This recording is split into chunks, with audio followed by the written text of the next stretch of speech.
Gloria a Dios, gloria a Dios. Bienvenidos hermanos, hermanas, a este tiempo de estudio de la palabra de Dios. Bienvenidos a Ministerio Palabra Viva y Eficaz. Gracias por estar con nosotros, gracias por ser parte de este grupo que cada día a las 7 de la tarde se reúne para estudiar la bendita y poderosa palabra de Dios. Gracias por la presencia del Señor en nuestra vida. Gracias por la palabra de Dios, que es la que nos guía, la que nos instruye. Y ojalá que usted tenga hoy papel y lápiz o lapicera para poder anotar algunas cosas. Vamos a hablar un poquitito de lo que es la guerra espiritual. El título que le hemos puesto a este estudio es ¿Cuándo nos ataca el enemigo? Y vamos a estar escudriñando la palabra para estudiarla. Así que, por favor, vamos a orar y vamos a comenzar. Señor, te damos gracias, Padre. Gracias por cada hermano, cada hermana que comienza a agregarse a este tiempo, a este encuentro que tenemos con la palabra de Dios, con cada uno de ellos. Gracias, Señor, porque en este tiempo donde las iglesias no pueden reunirse, Señor, qué importante lo que tú, Señor, provees a través de los medios de comunicación. Te damos gracias por ello, Señor Jesús. Gracias por las señales de Wi-Fi para que hermanos y hermanas, aún en diferentes partes del mundo, puedan recibir la palabra de Dios. Señor, te pedimos perdón por nuestros pecados. Te pedimos, Señor, que limpiamente, libremente podamos entrar delante de tu trono de gloria para poder recibir la palabra de Dios como tú quieres que la recibamos. Señor, exhórtanos, corrígenos, Señor, danos gozo, danos alegría, lo que tú quieras hacernos sentir, Señor, a través de la palabra en este día, estamos dispuestos a recibirlo, lo ponemos en tus manos. Gracias, Señor Jesús, por tu obra en la cruz. Gracias por esa tumba vacía, Señor, que nos garantiza nuestra resurrección contigo. Gracias, Señor Espíritu Santo, por el sello que tú has dejado en nuestro espíritu, el cual nos guía, nos ilumina y nos permite seguir creciendo cada día en la palabra de Dios y en nuestra santificación. Gracias, Padre, gracias, Hijo, gracias, Señor Espíritu Santo. Todo esto, Padre, por favor, te lo pedimos en el nombre y la autoridad de Cristo Jesús. Amén, amén, gloria a Dios. Y ojalá que usted haya podido decir amén conmigo, significa que estamos de acuerdo en lo que vamos a compartir. ¿Cuándo nos ataca el enemigo? Usted sabe que como creyentes, cuando recibimos a Cristo como Señor y Salvador, nos hayan dicho o no, entramos en una guerra espiritual, no de nuestra parte. Nosotros empezamos a sentir el gozo de Cristo, nuestra vida cambia, ¿verdad? Sentimos que todo a nuestro alrededor mejora, nos sentimos con más paz. Pero de parte del enemigo, de parte del mundo de maldad, comienza una lucha, no ya por nuestro espíritu, el enemigo no puede ganar ya nuestro espíritu, pero comienza una lucha por nuestra alma, por lo que pensamos, lo que decimos, el que no podamos dejar áreas de nuestra vida que a lo mejor lastiman nuestro testimonio, que no podamos vencer a lo mejor ansiedad, depresión, amargura, enojo, envidia, lo que fuera. Lo que fuera que cada uno de nosotros sintiéramos en nuestra vieja naturaleza de pecado, en esa lucha espiritual muchas veces uno se ve involucrado. Y hoy vamos a estar viendo bíblicamente 6 puntos, 6 momentos donde, si yo lo permito, el enemigo puede comenzar a influenciar mi manera de pensar, mi manera de hablar, mi manera de vivir, mi manera de tomar decisiones. Ahí en Efesios 6:12, si usted lo quiere anotar, después léalo. ¿Se acuerda? Estamos en una guerra espiritual que está muy bien organizada por el enemigo. No es algo que se hizo así de la noche a la mañana. Estamos hablando de el arcángel Lucifer, aquel que fue echado del cielo junto con la tercera parte de los ángeles. Desde ese tiempo que fue echado del cielo hasta el tiempo que vivimos el día de hoy como hijos de Dios, Imagínense si ha tenido tiempo para estudiarnos, para estudiar cada época, cada cultura, cada falsa religión. Y a través de todo ello, muchas veces es que sufrimos ese ataque espiritual. El 6:12 de Efesios dice, porque no tenemos lucha contra sangre y carne, sino contra principados, contra potestades, contra los gobernadores de las tinieblas de este siglo, contra huestes espirituales de maldad en las regiones celestes. 4 grupos bien organizados en el mundo de oscuridad que tratan ahora muchas veces, no siempre, ahora lo vamos a ver, muchas veces tratan de que el Hijo de Dios comience a sentir que está sufriendo un ataque espiritual. A veces el ataque es directo, permitido por el Señor, siempre por supuesto, ¿verdad? Dios permite o no permite que el enemigo lleve complaint contra nosotros, quiera probarnos, el Señor lo autoriza o no lo autoriza. ¿Se acuerda ahí en el libro de Job, capítulo 1, capítulo 2? Dios autorizó que Job pudiera ser probado, porque el Señor sabía que Job no solo iba a salir victorioso, sino que su testimonio iba después a mostrar a todo lo que lo rodeaban. Y aún su testimonio al día de hoy nos conmueve, sabiendo que este varón nunca negó ni maldijo a Dios, como aún su propia esposa le pidió que lo hiciera por todos los sufrimientos que el Señor permitió que llegaran a través de Satanás a la vida de Job. Por supuesto que Dios permite este tipo de ataque sabiendo que vamos a salir triunfantes de la prueba, de la oposición. A veces el ataque es indirecto. Hay veces que yo mismo, en mi alma, a través de mi vieja naturaleza de pecado, acuérdense que mi alma son mis emociones, lo que pienso, lo que hago, que es la voluntad, y lo que me dice está mal o está bien, que es mi propia conciencia. Eso es el alma. Cuando yo permito que el alma comience a gobernar mi vida en lugar de la palabra de Dios o la guía del Espíritu Santo a través de la oración, a través de congregarme, a través de tratar de cambiar mi vida como el Señor me lo pide, cuando yo permito que mi alma empiece a gobernarme de nuevo, empiezo con problemas. Empiezo a entrar en un área donde puedo ser más vulnerable a los ataques del mundo de maldad. Si usted me acompaña ahí a Primera de Juan 2, del 14 al 17, fíjese que el apóstol Juan dice, os he escrito a vosotros, padres, porque habéis conocido al que es desde el principio. Os he escrito a vosotros, jóvenes, porque sois fuertes y la palabra de Dios permanece en vosotros y habéis vencido al maligno. Fíjese el 15. No améis al mundo ni las cosas que están en el mundo.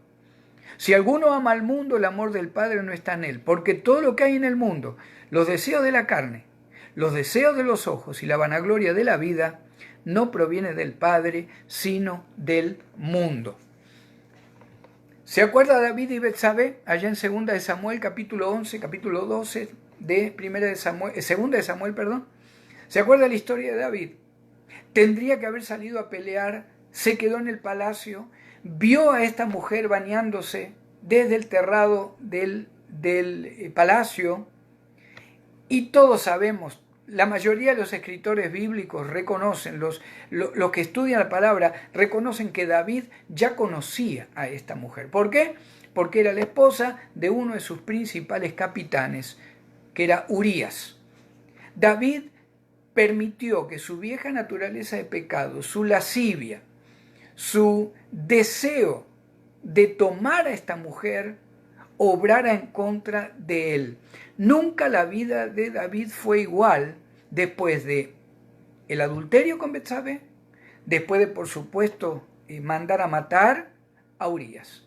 Comienza con la muerte de ese niño que nació de la unión de David y Betsabé, pero después nunca la vida del rey David. Aunque fue el rey que caminó de acuerdo al corazón de Dios, nunca la vida de David fue vivida en paz. Siempre hubo espada en su casa, sus propios hijos entre medios hermanos, algunos violándose uno a otro, después matándose, otro Absalón, a su hermana, medio hermano que había violado a su hermana Tamar. De alguna manera, entonces, la vieja naturaleza de pecado, el mundo o el mundo de maldad permitido por Dios puede llegar a hacernos sentir, y usted y yo nos damos cuenta cuando algo no está funcionando bien en nuestra vida espiritual. Cuando usted o yo decimos, Señor, te pido que me muestres qué es lo que está pasando, porque yo siento que hay una opresión espiritual en mi vida. Con esa introducción, entendiendo ahora que no estamos hablando que sea algo que me trae el mundo, vamos a mostrar ahora cómo nos muestra la palabra qué sucede cuando determinadas reacciones mías permiten que se caigan defensas espirituales, le doy territorio legal al enemigo, como muchas veces decimos. Vamos a ver 6 puntos bíblicamente en cuanto a cuánto o cómo nos puede atacar el enemigo. Primer punto, si usted quiere anotar, el enemigo, el mundo de maldad, puede tomar ventaja de mis emociones, de mi corazón, de mis acciones. Primero, cuando no perdono. ¿Cuándo me ataca Satanás? Muchas veces cuando no perdono. Váyase conmigo a 2 de Corintios. Vamos a ir rapidito a la escritura. 2 de Corintios 2. 2 de Corintios 2, 10 y 11. Ojalá que usted lo pueda anotar, si no lo puede buscar rápido, después lo lee en la casa. Fíjese lo que dice Pablo, 2 de Corintios 2, 10. Y al que vosotros perdonáis, yo también, porque también yo lo que he perdonado, si algo he perdonado, por vosotros lo he hecho en presencia de Cristo, para que Satanás no gane ventaja alguna sobre nosotros, pues no ignoramos sus maquinaciones. ¿Qué está diciendo Pablo a los corintios? ¿Se acuerdan en 1 de Corintios la historia de este joven que estaba teniendo relaciones con su madrastra?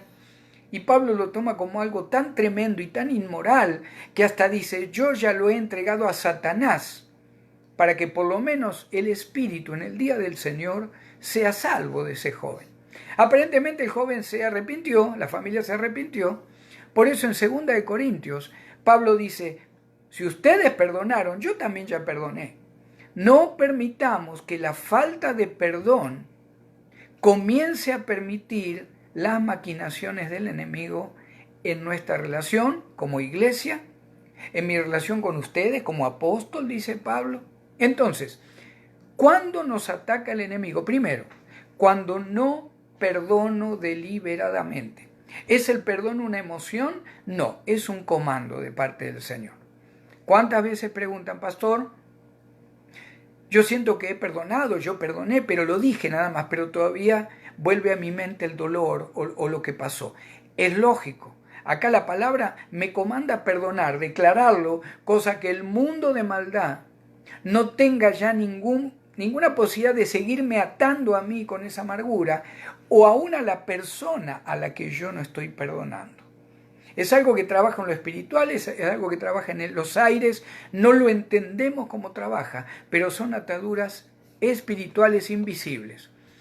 ¿Cuándo me puede atacar el enemigo? Con amargura, enojo, maldiciones, lo que fuera. Principalmente cuando usted y yo no perdonamos deliberadamente y más, cuanto más grande es la ofensa, por supuesto que más difícil perdonar. Pero la palabra me pide que lo haga inmediatamente. Segundo punto, hermanos, ¿cuándo podemos permitir deliberadamente que a lo mejor el mundo de maldad comience a influenciarnos en nuestro pensar, en nuestra emoción? Segundo, cuando uso mi mente y mis acciones para desviar los propósitos que Dios tiene para mi vida. Cuando uso mi mente o mis acciones para desviar los propósitos de Dios en mi vida. Váyase conmigo a Mateo. Mateo 16. Mateo 16. 21 al 23. Mateo 16, 21 al 23. Desde entonces comenzó Jesús a declarar a sus discípulos que le era necesario ir a Jerusalén y padecer mucho de los ancianos, de los principales sacerdotes y de los escribas, y ser muerto y resucitar al tercer día. Entonces Pedro, tomándole aparte, comenzó a reconvenirle diciendo: Señor, ten compasión de ti. En ninguna manera esto te acontezca. Pero él, volviéndose, dijo a Pedro: quítate de delante de mí, Satanás, me eres tropiezo, porque no pones la mira en las cosas de Dios, sino en las de los hombres. Pedro no quería sufrir la pérdida de Jesús. Confió en sus emociones, calculó en forma humana cómo podía modificar la voluntad que era del Padre, de Dios. ¿Se imagina que uno diga: yo quiero cambiar la voluntad de Dios? Es imposible. Pero Pedro sintió que, calculando con su mente, con su experiencia, Jesucristo no tenía que ir a la cruz del Calvario. No era la primera vez que lo hacía. Ahí en Mateo 17:4. En Mateo 17:4, si usted me acompaña nuevamente, rapidito a Mateo 17:4.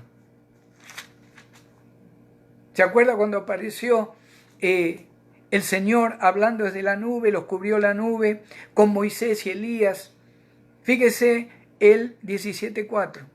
Entonces Pedro dijo a Jesús: Señor, bueno es para nosotros que estemos aquí.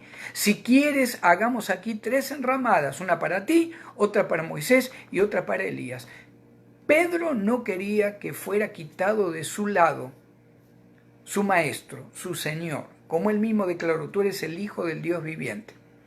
Pero muchas veces, hermanos, en nuestro raciocinio, en nuestra programación, queremos hacer cosas en lo espiritual, pero en realidad estamos queriendo mover la voluntad de Dios para mi vida o para aquellos que usted y yo amamos y que buscan del Señor, y el Señor los va a usar de una manera o de otra. Cuando me ataca el enemigo y provoca cosas en mí como provocó en Pedro, cuando uso mi mente y mis acciones para pretender desviar los propósitos que Dios tiene para mi vida, cuando calculamos, cuando decimos: yo sé que Dios me está mostrando esto, yo sé que lo que viene no es de Dios, pero lo voy a manejar de esta manera para que pueda funcionar en mi vida espiritual, en mi vida familiar, en mi vida económica. ¿Cuándo nos ataca Satanás? Primero, cuando no perdono. Segundo, cuando uso mi mente para desviar los propósitos de Dios de mi vida. Tercero, se nos va yendo el tiempo, cuando dudo de la palabra de Dios. Cuando empiezo a dudar de las palabras de Dios, hermanos, empiezo a estar en una condición, en un terreno donde estoy mucho más vulnerable para los ataques del enemigo. Ahí en 1 Timoteo 6, si usted me quiere acompañar. 1 Timoteo 6, 20 y 21. Fíjese lo que le dice Pablo a Timoteo. 1 Timoteo 6, 20 y 21. Oh Timoteo, guarda lo que se te ha encomendado, evitando las profanas pláticas sobre cosas vanas y los argumentos de la falsamente llamada ciencia, la cual profesando algunos se desviaron de la fe. La gracia sea contigo. Pablo le advierte a Timoteo: Timoteo, no permitas que el hermano o la hermana que está a tu cargo comience a dudar de la palabra de Dios, que empiece a tener comezón de oír, porque se va a terminar alejando de la fe. Por lo menos lo que menos va a pasar es que va a dudar de la fe. ¿Cuántos jóvenes conocemos que, aún sirviendo a Cristo, habiendo crecido en familia cristiana, cuando salen del college o de una universidad, totalmente niegan no a Cristo, niegan que hay Dios inclusive? ¿Cuándo comienza a tomar terreno legal en el alma de la persona Satanás? Cuando empiezo a dudar de la palabra de Dios. Ahí en 1 Corintios capítulo 15, una iglesia que tenía todos los dones, Corinto. En la primera carta Pablo dice: ustedes tienen de todo. Sin embargo, en el capítulo 15 les empieza a decir: ¿cómo que hay algunos de ustedes que dicen que Cristo no resucitó? Estaban alejando de la fe, estaban empezando a hacer dudar a otros hermanos, hermanas en la fe, que con el amor del Señor querían seguir creciendo y querían seguir creyendo en las doctrinas bíblicas. Sin embargo, habían aparecido algunos que habían empezado a provocar que se dudara de la veracidad de la palabra de Dios. Yo participo en mi decisión de dudar de la palabra de Dios. Muchas veces esto comienza a través de lo que escucho, muchas veces aún a través de ministros del Evangelio. Qué triste que es eso. Y si no, váyase conmigo a 2 de Timoteo. 2 de Timoteo 11, perdón, 2 de Corintios 11. 2 de Corintios 11, 13 al 15. Fíjese lo que dice. 2 de Corintios 11, 13 al 15. Porque estos son falsos apóstoles, obreros fraudulentos, que se disfrazan como apóstoles de Cristo. Y no es maravilla, porque el mismo Satanás, acá también lo nombra, se disfraza como ángel de luz. Así que no es extraño si también sus ministros se disfrazan como ministros de justicia, cuyo fin será conforme a sus obras. Hermano, hermana, en este tiempo que la iglesia no se está reuniendo, cuando vuelva a la iglesia, no importa donde usted se congregue, por favor, pídale al Señor que le muestre si son todos ovejitas y corderitos. Por favor, pídale al Señor que le muestre. No sea cosa que de alguna manera alguno sea desviado por lobos vestidos de cordero o de oveja, y que a lo mejor a través de la plática o del chiste o de esa, ¿verdad?, esa comezón de oír que a lo mejor algunos van a tener, más que nada después del encuentro, cuando volvamos, después de tanto tiempo, por favor tenga cuidado, que nadie te haga alejar de la doctrina, que la persona que usted confía sepa la doctrina que está hablando, que tenga manera de probarlo con la palabra. ¿Por qué? Porque si no, puede llegar a venir el ataque del enemigo. ¿Cuándo nos ataca Satanás? En nuestra alma. Cuando no perdono, cuando uso mi mente para desviar los propósitos de Dios que tiene para mi vida, cuando dudo de la palabra de Dios, cuando empiezo a escuchar, y de a poquito me voy corriendo de la sana doctrina. Cuarto, ¿cuándo nos ataca el enemigo? Cuando tenemos codicia. Y fíjese que en todo lo que estamos hablando, la palabra nombra exclusivamente a Satanás. Primera de Timoteo 6. Primera de Timoteo 6. Volvemos a Timoteo. Fíjese lo que dice el apóstol Pablo, inspirado por el Espíritu Santo. Primera de Timoteo 6, 9 y 10. Porque los que quieren enriquecerse caen en tentación y lazo, y en muchas codicias necias y dañosas que hunden a los hombres en destrucción y perdición. Porque raíz de todos los males es el amor al dinero, el cual codiciando algunos se extraviaron de la fe y fueron traspasados de muchos dolores. El deseo de prosperar, de progresar, se puede convertir rápidamente en idolatría.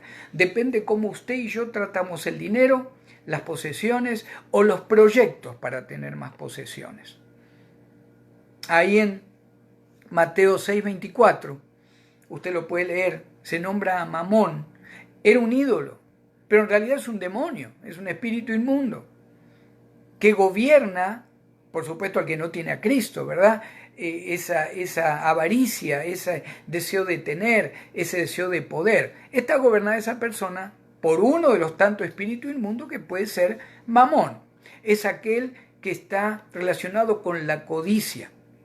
Pero aún en el cristiano, hermanos, en una sociedad como esta, donde constantemente nuestros sentidos son bombardeados para comprar cosas, para mejorar, para cambiar, para tener más. Si tenemos 2 carros, ¿por qué no tener 3? Y si tenemos 3, ¿por qué no tener a lo mejor 2 motocicletas? Y después, ¿por qué no un barco? Y después, ¿por qué no 3 casas? ¿Verdad? Porque así vamos a ser más exitosos. Tengamos cuidado con la codicia. Dice Pablo a Timoteo, mira que muchos hombres y mujeres que servían con amor al Señor, buscando el dinero, si empezaron a servir a Mamón en su alma y fueron traspasados de muchos dolores. ¿Cuándo nos ataca Satanás? Cuando no perdono, cuando uso mi mente para desviar los propósitos de Dios en mi vida, cuando dudo de la palabra de Dios, cuando empiezo a tener codicia. Quinto, cuando el orgullo comienza a desviar mis decisiones hacia la carnalidad. Cuando mi orgullo comienza a desviar mis decisiones, en lugar de ser espirituales, empiezan a ser carnales. Váyase conmigo a Primera de Crónicas. Primera de Crónicas, capítulo 21. Primera de Crónicas 21. Rápidamente vamos ahí. Otra vez se nombra al personaje este arcángel que dice que fue creado hermoso, dirigía la alabanza allá en el cielo. Dice, pero que se encontró maldad en su corazón. Quiso ser como Dios. Un ser creado se imagina querer ser como Dios. Fíjese, Primera de Crónicas 21, versículo 1. Pero Satanás se levantó contra Israel e incitó a David a que hiciese censo de Israel. Fíjese el versículo 3, al final aparece Joab, que era el general del ejército, y le dice, ¿para qué procura mi señor esto? Que será para pecado a Israel. Mas la orden del rey pudo más que Joab. Fíjese la consecuencia de este censo, que Dios le mandó a Moisés que le dijera al pueblo que nunca Israel debía ser censado. Ellos tenían que confiar en Dios, no en la cantidad de personas o armas o carros o lo que tuvieran. Fíjese ahí Primera de Crónicas 21, 14. Así Jehová envió una peste en Israel y murieron de Israel 70,000 hombres. Después, si usted sigue leyendo, Dios envió al ángel de Jehová para que destruyera Jerusalén también.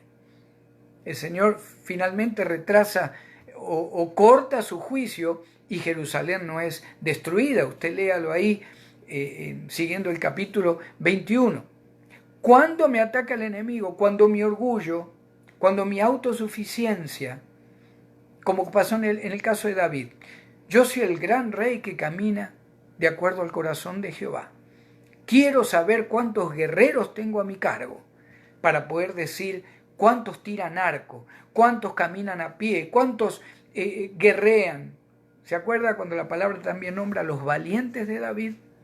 ¿Cuándo me ataca el enemigo? Quinto punto, cuando el orgullo comienza a guiar mis decisiones y comienzo a irme a lo carnal en lugar de meditar, pedirle guía al Señor y caminar en lo espiritual. Último, ¿cuándo nos ataca Satanás? Y hermano, hermana, no se ponga mal conmigo, ¿verdad?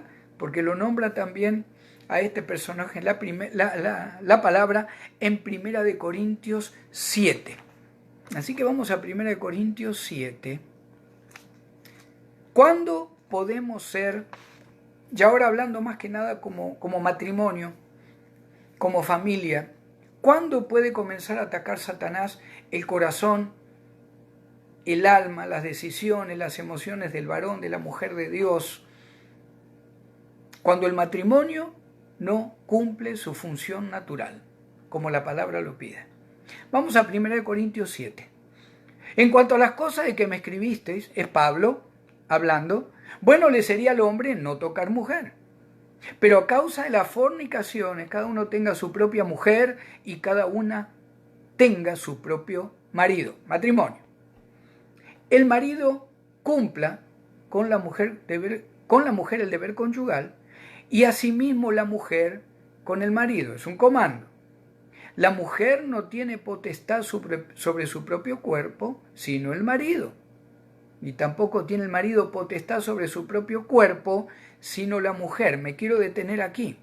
Por supuesto que no estamos hablando de abuso físico, no estamos hablando si hay abuso emocional, abuso familiar, si hay golpe. No. Acá Pablo está hablando de un matrimonio creyente, normal, regular, que quieren caminar de acuerdo a la palabra de Dios. Y Pablo les dice, no se nieguen el uno al otro. ¿Por qué? La explicación viene en el 5. No os neguéis el uno al otro, a no ser por algún tiempo de mutuo consentimiento, para ocuparos sosegadamente en la oración. Entre los dos tiene que estar.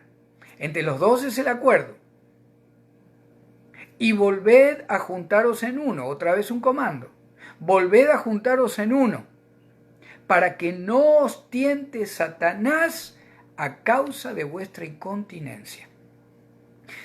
Cuando el matrimonio, tanto varón como mujer, no tiene esa descarga en lo físico que el Señor pide que se tenga como matrimonio, que tiene que ser un acto de amor, de bendición, Él nos creó así.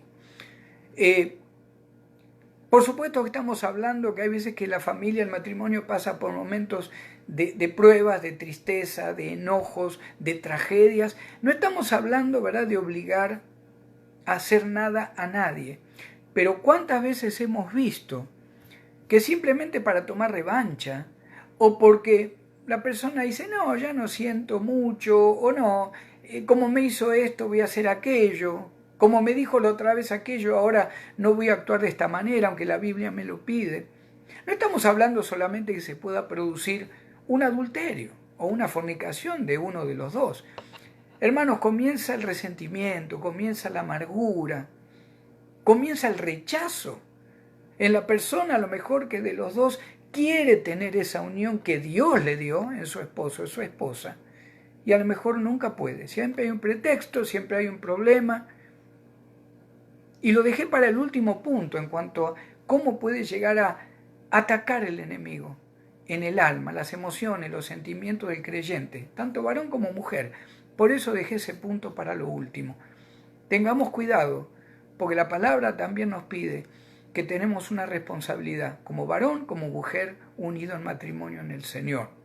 ¿Cuándo nos ataca Satanás? Para terminar, cuando no perdono, cuando uso mi mente para desviar los propósitos de Dios en mi vida, cuando dudo de la palabra de Dios, cuando empiezo a dudar, cuando empiezo a tener codicia, cuando mi orgullo me empieza a desviar y tomar decisiones que van más hacia la carne que hacia el espíritu. Y finalmente, cuando el matrimonio no cumple su función natural. Amén. Ese fue el estudio de hoy, hermanos. Vamos a orar. Ojalá que haya sido de bendición para usted. Vamos a orar. Bendito Padre de la Gloria, gracias por tu palabra, mi Dios. Gracias porque tu palabra es tan clara, tan precisa, tan directa. Tu palabra es viva y eficaz, Señor. Gracias por la atención de mis hermanos, mis hermanas. Gracias por todos aquellos que tanto hoy como en el futuro, a través de este video, van a tener acceso a este estudio de la palabra de Dios. Señor, danos fortaleza, danos paz, danos entendimiento para no caer en ninguno de estos puntos que hemos hablado, para que el mundo de maldad no empiece a querer tomar control de mis emociones, de mi mente, de mis actitudes. Te lo pedimos, Señor, por favor, todo esto, en el nombre y la autoridad de Cristo. Amén. Amén. Dios les bendiga, hermanos. Bendiciones, buenas noches, que el Señor te bendiga. Cristo vive.